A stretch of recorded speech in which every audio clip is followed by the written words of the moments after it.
사랑하는 자들아 라는 제목으로 하나님의 말씀 전하도록 하겠습니다. 모든 편지를 쓰는 사람이 있고 그 편지를 받는 대상이 있게 마련입니다. 그 편지의 대상을 생각하면서 어떤 말을 써야 하나 고민하면서 썼다가 지우고 그런 과정을 반복하면서 결국 완성하는 것이 한 통의 편지입니다.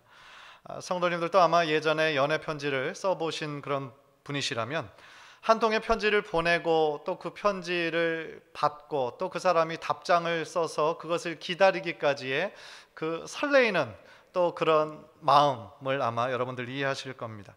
편지의 마지막에 이 사랑한다라는 말을 쓰고 싶은데 써야 되나 말아야 되나 몇 번을 고민하면서 쓰신 분도 분명히 계실 거고요. 그런 면에서 지금 현 시대는 이메일과 또 메신저가 너무 상용화되어서 여기서 그냥 보내자마자 또 금방 받고 또 받자마자 또 그냥 답신을 바로 보내고 순식간에 진행되어서 그 신속성과 효율성은 참 편리해졌지만 아주 가끔씩은 그 손편지의 그 아날로그적 그런 감성이 그리워지기도 합니다. 그런데 우리가 신약의 바울 서신이나 일반 서신들을 읽다 보면 한 가지 쉽게 놓치는 경우가 바로 이 점입니다. 그 성경들은 처음부터 성경이 아니었다라는 점이죠. 그 유명한 로마서, 갈라디아서, 에베소서, 빌립보서, 오늘 본문인 베드로 전후서, 이러한 모든 것도 사실은 처음부터 성경이 아니라 편지였습니다. 편지의 대상이 있고 그 편지를 쓴 목적이 엄연히 존재한다라는 것이죠. 따라서 우리가 이런 서신들을 읽을 때마다 유의할 점은 그 편지를 받는 자의 입장에서 읽어야 된다는 거예요. 그리고 더 중요한 것은 그 편지를 받는 자들이 지금 어떤 상황에 있었는가를 우리의 머릿속으로 상상하면서 읽을 때에 사도 베드로가 왜 이 말을 그의 편지에 집어넣었을까? 그것을 생각하면서 읽을 때 그 의미가 더 생생하게 느껴진다라는 것입니다. 지난 주간 바이블 타임 우리 원이어 바이블을 읽을 때 본문이 베드로 전후서가 있었습니다. 그런데 베드로의 한 표현이 너무 이렇게 제 눈에 크게 들어오는 거예요. 그것도 한 번이 아니라 아주 여러 번, 세보니까 한 베드로서 3장에만 4번을 동일한 표현을 썼는데 그 표현이 바로 사랑하는 자들아 라는 표현을 썼더라고요. 저는 베드로가 어떤 상용구처럼 아무런 의미 없이 이 말을 썼을 것이라고 생각하지 않습니다. 베드로의 어떤 기본 성품이 있잖아요. 우직하고 순수하고 그런 마음이 있는 사람이 정말 사랑하지도 않는데 그냥 어떤 형식적으로 이 말을 썼을 것이라는 마음은 안 들어요. 분명 베드로가 사랑하는 자들아 라고 얘기했을 때는 분명 그 편지를 받는 사람 한 사람의 얼굴을 떠올리면서 그 사람들을 진정으로 사랑하는 마음으로 이것만은 기억해라, 이것만은 지켜라, 그랬으면 좋겠다라고 하는 그 베드로의 마음이 그 안에 담겨져 있다는 것이죠. 그렇다면 당시 이 편지를 받는 초대교회 상황이 어땠을까요? 이 베드로 전후서가 쓰여질 그 연도가 AD 64년에서 66년입니다. 그리고 그때는 로마의 압제하에 있었는데 가장 유명하고 가장 악명 높은 황제 네로 황제의 치하에 있었어요. 그래서 기독교가 얼마나 많은 박해를 받고 핍박을 받았는지 모릅니다. 하루에도 수십 명씩 수백 명씩 순교자들이 있었던 그러한 시대죠. 그러니까 교회에서 예수 그리스도를 자신의 구원자로 받아들인다라는 것 자체가 사실은 목숨 걸고 믿어야 하는 그런 급박한 어려운 상황에 있었죠.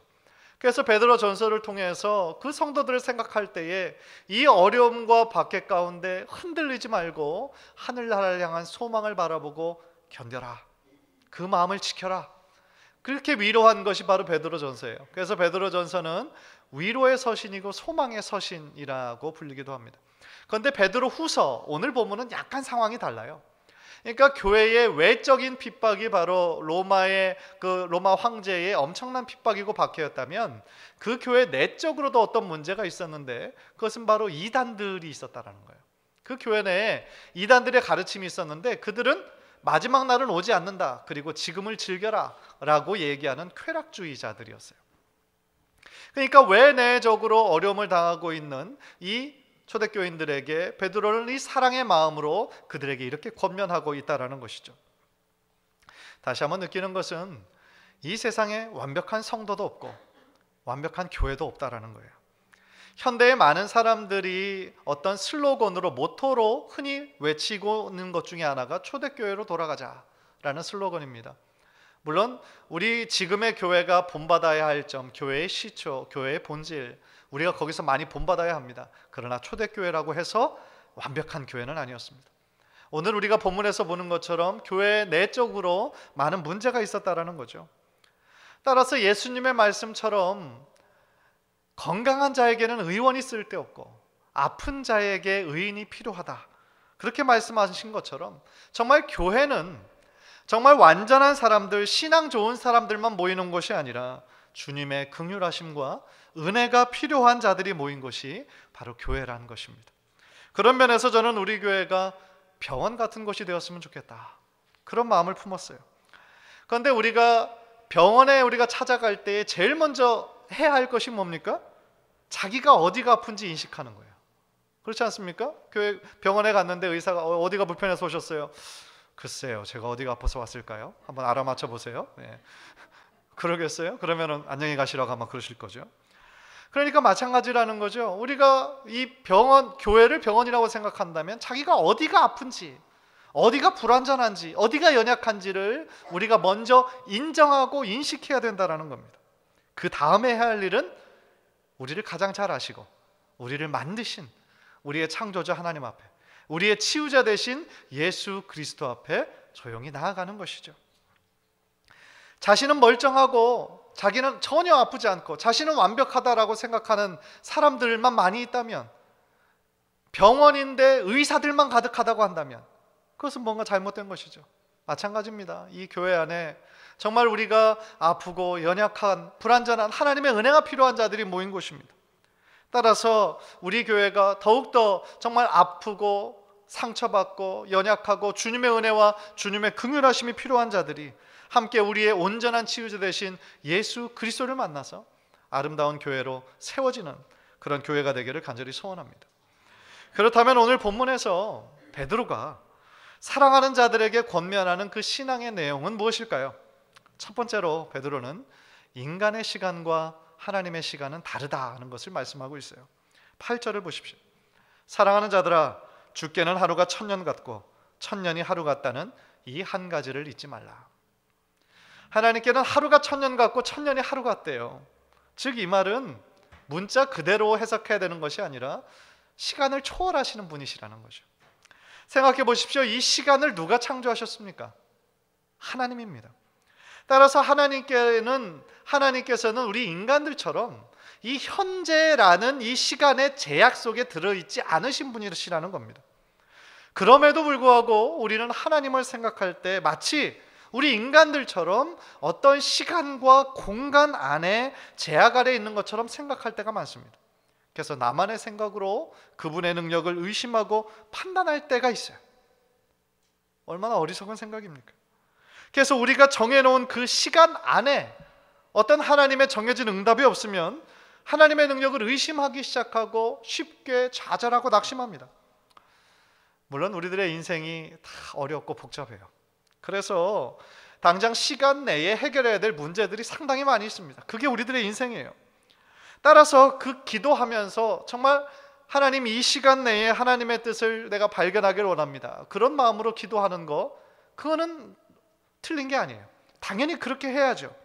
그러나 더 중요한 것은 뭐냐면 나의 뜻이, 나의 바람이 내가 정한 시간 내에 내가 원하는 방향으로 되는 것이 아니라 더 중요한 것은 그분의 시간에 그분의 뜻이 이루어지는 것이 훨씬 더 중요하다는 사실이에요.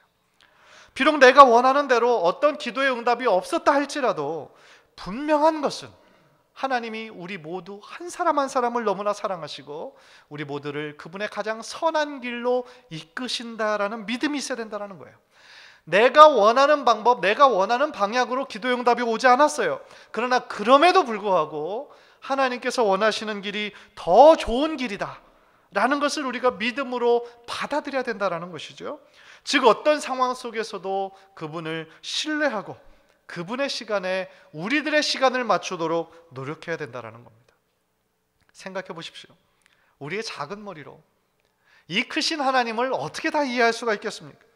피조물인 우리가 이 우주 만물을 창조하신, 이 지구뿐만 아니라 지구도 전체 태양계에서 볼 때는 굉장히 작은 행성 하나에 불과합니다. 이 우주 만물, 이 천체 모든 태양계를 창조하신 그 하나님의 뜻과 섭리를 우리가 어떻게 다 이해할 수가 있겠어요? 그래서 먼 옛날 구약의 시편 저자는 하나님을 이렇게 고백했어요. 시편 90편 4절, 우리 화면을 통해서 다 함께 읽겠습니다. 시작. 주의 목전에는 천년이 지나간 어제 같으며 밤의 한순간 같을 뿐임이니이다. 즉 하나님은 인간처럼 시간에 제약받는 그런 분이 아니라 시간을 초월하시고 무한하시고 영원하신 분이시라는 거예요. 구약에 그 상징적인 사건이 참 많이 나오는데요, 여호수아를 보면 이스라엘이 아말렉과의 싸움이 있었습니다. 전쟁이 있었어요. 그때 여호수아를 통해서 태양을 멈추게 하신 사건이 있어요. 여호수아서 10장 12절인데요 제가 읽겠습니다.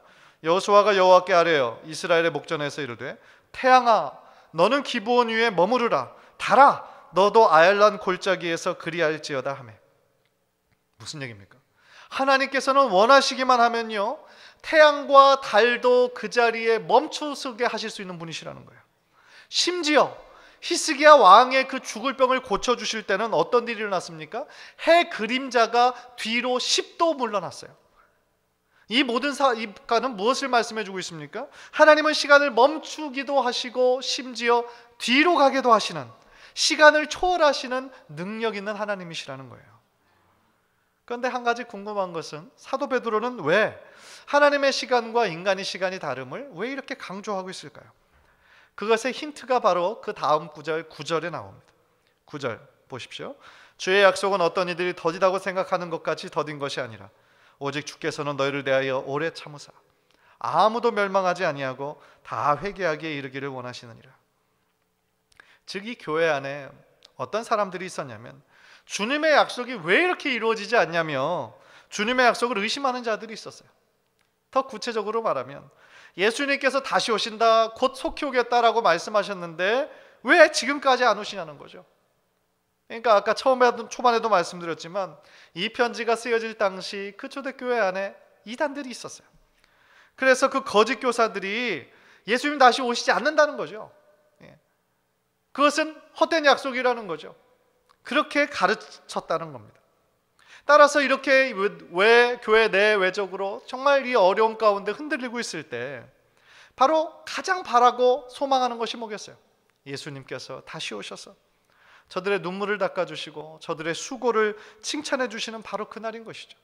그래서 초대교회 많은 성도들이 대부분이 바로 다시 오시겠다라고 약속하신 예수님의 그 약속을 더욱더 굳게 붙잡아야 할 시점이었다라는 것이죠. 그러나 문제는 주님의 재림이 계속 지연되고 있었다라는 거예요. 하루하루 주님 오심을 정말 기다리는 그 사람들이었는데 그 기다림이 1년이 지나도 2년이 지나도 심지어 30년이 지나도 예수님께서 다시 오시지 않으니까 그 무리들 가운데서도 제일 처음에는 신실하게 추워도 의심하지 않던 사람들도 10년, 20년, 30년이 지나고 나니까 차츰차츰 그 마음이 낙심이 생기고 지치고 의심을 하기 시작하더라는 거죠. 솔직히 우리도 그런 상황이 있었다라고 한다면 30년이 뭡니까? 아마 조금 기다리다가 금방 낙심하고 의심하고 회의를 갖기 시작했을 거라는 거죠. 그래서 베드로는 왜 예수님의 재림이 지연되고 있는지 설명하기 위해서 이 하나님의 시간과 인간의 시간이 다름을 설명하는 거예요. 오늘 본문에서 뭐라고 얘기합니까? 예수 그리스도의 재림이 지금 왜 늦어지고 있습니까? 하나님께서 단 한 사람이라도 더 회개하고 하나님 앞에 나오는 것을 지금 기다리고 계신다는 거예요. 그러니까 하나님께서 지금 정말 하실 수 없어서가 아니라 졸고 있거나 주무셔서가 아니라 그 약속을 잊으셔서가 아니라 더 하나님의 사랑의 마음으로 기다리고 계신다는 거죠. 디모데전서 2장 4절을 보십시오. 우리 화면을 통해서 다 함께 읽겠습니다. 시작. 하나님은 모든 사람이 구원을 받으며 진리를 아는 데에 이르기를 원하시느니라. 아멘. 이것이 하나님의 마음이에요. 지금도 기다리시고 계시다라는 것이죠. 사실 하나님의 그 약속은 지금도 유효합니다. 예수님께서 다시 오시겠다라고 재림하시겠다고 약속하신 것이 벌써 2000년이나 지났는데 설마 오시겠어? 라고 생각하는 거, 그건 우리들의 불신앙입니다. 아직까지 오시지 않으시는 거, 그것은 하나님께서 단 한 사람이라도, 한 영혼이라도 더 하나님 앞에 나오기를 기다리고 계시는, 우리들의 사랑하는 가족을, 우리들의 사랑하는 친척, 친구, 이웃을, 그 구원을 애타게 기다리고 계시는 하나님 아버지의 마음이시라는 겁니다. 사랑하는 성도 여러분, 하나님은 하나님의 구원을 이루는 데 있어서 조금도 쉬지 않으시고 지금도 일하시고 계심을 믿으시기를 바랍니다. 하나님의 놀라운 구원의 계획은 조금도 실패하지 않으시며 반드시 이루셔서 하나님의 신실하심을 역사 가운데 이루실 줄 믿습니다. 간절히 바라기는 인간의 시간과 하나님의 시간은 엄연히 다른 것이며 하나님의 계획은 하나님의 시간에 정확하게 이루어질 것임을 믿고 어떤 상황 속에서도 끝까지 하나님을 신뢰하시는 우리 귀한 성도님들 모두 되시기를 주님의 이름으로 간절히 축원합니다. 두 번째로 베드로는 성도들에게 거룩한 행실과 경건한 삶을 추구할 것을 말씀하고 있습니다. 11절 12절을 보십시오. 너희가 어떠한 사람이 되어야 마땅하냐? 거룩한 행실과 경건함으로 하나님의 날이 임하기를 바라보고 간절히 사모하라. 새 번역은 이렇게 번역했습니다. 여러분은 어떠한 사람이 되어야 하겠습니까? 여러분은 거룩한 행실과 경건한 삶 속에서 하나님의 날이 오기를 기다리고 그 날을 앞당기도록 하여야 하지 않겠습니까? 베드로는 주님께서 반드시 오실 것임을 말씀하시면서 그 날이 되면 하늘이 큰 소리로 떠나가고 이 세상의 모든 물질들이 파괴될 것이라고 말씀하고 있어요. 따라서 그날 마지막 날에는 우리들의 상상을 초월한 우주적인 심판, 재앙이 일어날 거라는 거죠. 그러나 당시 초대교회 안에서 그날은 없다라고 조롱하던 그 거짓 교사들은 만물이 무슨 멸망이냐, 만물은 언제나 그대로 있을 거다라고 그렇게 가르쳤던 것입니다. 그래서 그 마지막 날은 절대로 오지 않을 것이기 때문에 이 만물도 전혀 변하지 않고 그대로 있을 거야 라고 그렇게 헛된 가르침을 줬더라는 거예요. 따라서 당시에 거짓 교사들이 최고로 추구하는 그 가치는 뭐였겠습니까? 지극히 현세적인 것이고 지극히 쾌락적인 것이었죠. 따라서 그들에게는 앞으로 임할 새 하늘과 새 땅, I don't care, it's not gonna happen, 그렇게 믿었죠. 왜냐하면 현재의 쾌락, 이 땅에서 잘 먹고 잘 사는 것이 가장 중요한 가치였기 때문에 그렇습니다. 얼마나 안타까운 현상입니까? 그런데 더 안타까운 것은 지금의 이 세상이 그때와 너무나 비슷하다는 거예요. 이 세상에 수많은 사람들이 물질주의와 쾌락주의에 빠져 살고 있다는 거예요. 영원한 것 관심이 없어요. 눈에 보이는 것이 전부인 줄 알고 현세적이고 세상적인 것만 추구하며 살아갑니다. 그래서 바울은 디모데에게 마지막 때에 이러한 일들이 있을 거야 라고 보내준 것이 디모데 후서 말씀인데, 화면을 통해 보십시오. 얼마나 한 단어 한 단어가 지금 이 시대의 모습, 우리들의 모습을 가르치고 있는지 보십시오. 너는 이것을 알라. 말세에 고통하는 때가 이르러 사람들이 자기를 사랑하며 돈을 사랑하며 자랑하며 교만하며 비방하며 부모를 거역하며 감사하지 아니하며 거룩하지 아니하며 무정하며 원통함을 풀지 아니하며 모함하며 절제하지 못하며 사나우며 선한 것을 좋아하지 않으며 배신하며 조급하며 자만하며 쾌락을 사랑하기를 하나님 사랑하는 것보다 더하며. 놀랍지 않습니까? 마치 지금 세상에서 일어나고 있는 모습을 미리 다 보고 말씀하는 것처럼 너무나 일치하죠. 그래서 사도 요한은 자신의 사랑하는 성도들에게 이 세상의 것들을 사랑하지 말라고 그렇게 명령한 거예요. 요한 1서 2장 15절 16절, 화면을 통해서 우리 다 함께 읽을까요? 시작. 이 세상이나 세상에 있는 것들을 사랑하지 말라. 누구든지 세상을 사랑하면 아버지의 사랑이 그 안에 있지 아니하니, 이는 세상에 있는 모든 것이 육신의 정욕과 안목의 정욕과 이생의 자랑이니 다 아버지께로부터 온 것이 아니요 세상으로부터 온 것이라. 이 세상에 있는 모든 것이 육신의 정욕, 안목의 정욕, 이생의 자랑뿐이라는 거예요. 그 모든 것들이 하나님께로부터 온 것이 아니라 세상으로부터 온 것이라고 말씀하고 있는 것이죠. 따라서 우리 크리스찬들 어떻게 살아야 된다고요? 지금 사도 요한이 세상에 있는 것들에 집착하지 말아라. 집착하지 말아라. 세상에 속한 사람들은 하나님의 날이 임하기를 절대로 바라보지 않습니다. 왜냐하면 저들의 눈은 오직 이 눈에 보이는 현실에만 집중하고 있기 때문입니다. 그러나 비록 세상에 살고 있지만 세상에 속한 사람들이 아닌 우리들은 이 세상 사람들과 분명히 다른 삶을 살아야죠. 세상의 사람들은 눈에 보이는 것만 진리라고 생각하지만 우리는 눈에 보이지는 않지만 우리와 늘 함께 하시는 하나님을 믿음의 눈으로 바라보며 사는 사람들이 되어야 한다는 것입니다. 따라서 베드로는 아까 읽은 11절 12절에서 거룩하고 경건한 사람은 하나님의 날이 임하기를 바라보고 간절히 사모한다 라고 그렇게 설명한 거예요. 여기에서 거룩하고 경건한 사람은 지금 세상의 사람과 무엇이 다릅니까? 바라보는 것이 다른 거예요. 바라보는 것, 즉 우리들의 삶의 시선이 다른 거예요. 세상의 사람들은 지금 세상에 속한 세상의 것들, 현세적인 것들만 바라보고 거기에 집착합니다. 그러나 하나님의 사람들은 하나님의 나라를 바라봅니다. 우리가 바라보고 있는 것에는 우리들의 마음이 실려 있는 거예요. 여기서 바라본다라는 말에 쓰인 헬라어가 기다린다라는 뜻을 포함하고 있다고 합니다. 즉 하나님의 나를 사모하는 마음으로 기다린다라는 거예요. 왜? 우리들의 최고의 가치는 이 세상에 있지 않고 바로 하나님의 나라에 있기 때문에요.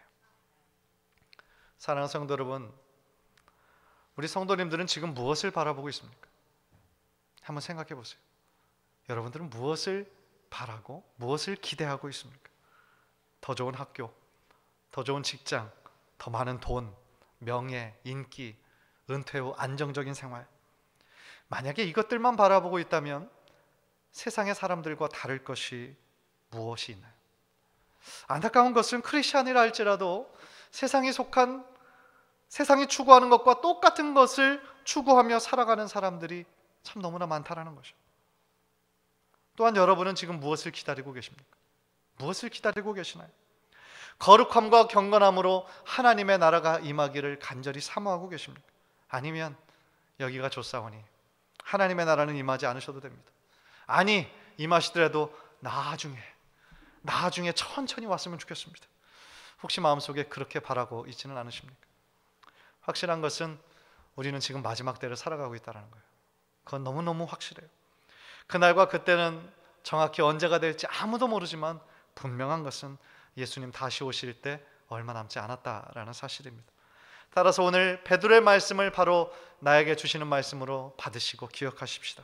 하나님의 때가 더디 오는 것이 아니라 한 영혼이라도 더 회개하고 주님 앞에 돌아오기를 지금도 기다리고 계신다라는 그 사실.